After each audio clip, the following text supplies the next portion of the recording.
आज हम लोग कक्षा 7वीं में सामान्य विज्ञान विषय पर विचारों का आदान प्रदान करेंगे। सामान्य विज्ञान में प्रकाश का प्रभाव पर हम लोग चर्चा करेंगे। प्यारे बच्चों, हम लोग ये जानते हैं कि चंद्रमा में स्वयं का प्रकाश नहीं है और पृथ्वी में भी स्वयं का प्रकाश नहीं है। ये दोनों सूर्य के प्रकाश से प्रकाशित होते हैं।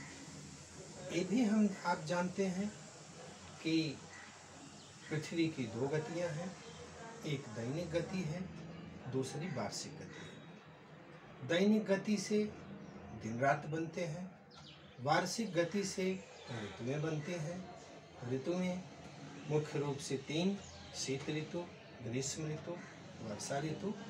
और ऋतु के विषय में ये भी कहा गया है कि 3 उनकी छोटी सहायक भी होती हैं। उनके लिए 1-2 पंक्तियों की कविता है। शीत ग्रीष्म और वर्षा जाना, शरद हेमंत शिशिर पहचाना। तो हम जब सूर्य की बात करते हैं तो यह पक्का हो जाता है कि सूर्य के प्रकाश से ही चंद्रमा और पृथ्वी प्रकाशित होते हैं। प्यारे बच्चों, बिजली चली जाती है हमारे आपके घर से तो ये होता है कि घर में अंधेरा हो गया है, सर जी बिजली नहीं थी तो हम अपना होमवर्क कैसे करते। इस तरह की बातें हम लोगों के सामने आती हैं। या घर की खिड़की में एक पतला सुराख है तो या तो सुबह उसमें प्रकाश आता है और या तो शाम को उसमें प्रकाश आता है। साथ ही साथ ये देखते हैं कि उस प्रकाश में धूल के कण अपने आप जिग-जैग मोशन में वे गति करते रहते हैं।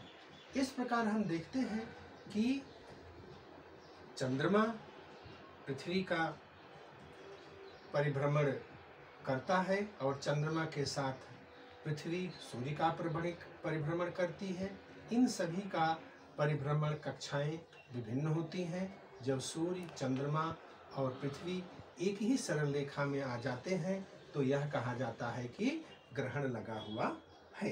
प्यारे बच्चों, आज हम लोग इतना ही समझेंगे। एक थोड़ी सी जानकारी और दे दें सूर्य ग्रहण के विषय में कि घूमते घूमते जब सूर्य और पृथ्वी के बीच चंद्रमा आ जाता है तब चंद्रमा की छाया पृथ्वी पर पड़ती है और उस भाग से सूर्य नहीं दिखाई देता है, उसे हम सूर्य ग्रहण कहते हैं।